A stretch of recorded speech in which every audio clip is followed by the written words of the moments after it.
ৰূপজ্যোতি তুমি কবা পৃথিৱীৰ আটাইতকৈ বহল নদীখনৰ নাম কি আমাজন নদী আমাজন নদী শুদ্ধ উত্তৰ ৰাজাসেন তুমি কবা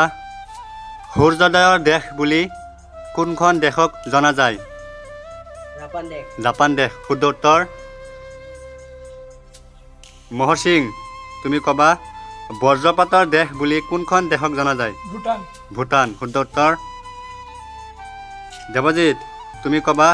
কোনটো গ্ৰহক পৃথিৱীৰ ভগ্নী গ্ৰহ বুলি কোৱা হয় শুক্ৰ গ্ৰহ শুদ্ধ উত্তৰ কুলদীপ তুমি কবা ব্ৰহ্মপুত্ৰ আৰু বৰাক অৱবাহিকাক পৃথক কৰা পাহাৰখনৰ নাম কি বৰাইল পাহাৰ শুদ্ধ উত্তৰ হিৰণ তুমি কবা ভাৰতবৰ্ষৰ উচ্চতম ন্যায়ালয়ৰ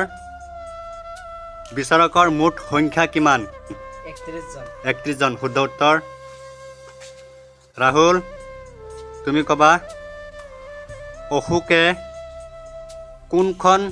যুদ্ধৰ পিছত বুদ্ধ ধৰ্ম গ্ৰহণ কৰিছিল কলিংগ যুদ্ধ শুদ্ধ উত্তৰ পাৰ্থ তুমি কবা স্বাধীন ভাৰতৰ প্ৰথম গৃহমন্ত্ৰী কোন আছিল চৰ্দাৰ বল্লভভাই পেটেল শুদ্ধ উত্তৰ লক্ষ্মণ তুমি কবা অসমৰ ভিতৰতে দীৰ্ঘতম ৰেলপথৰ সুৰংগ ক'ত আছে মাহুৰত শুদ্ধ উত্তৰ দীপ তুমি কবা কেঁচা আমত কি ভিটামিন থাকে ভিটামিন চি শুদ্ধ উত্তৰ আয়ুষ তুমি কবা মধ্যপ্ৰদেশৰ ৰাজধানীখনৰ নাম কি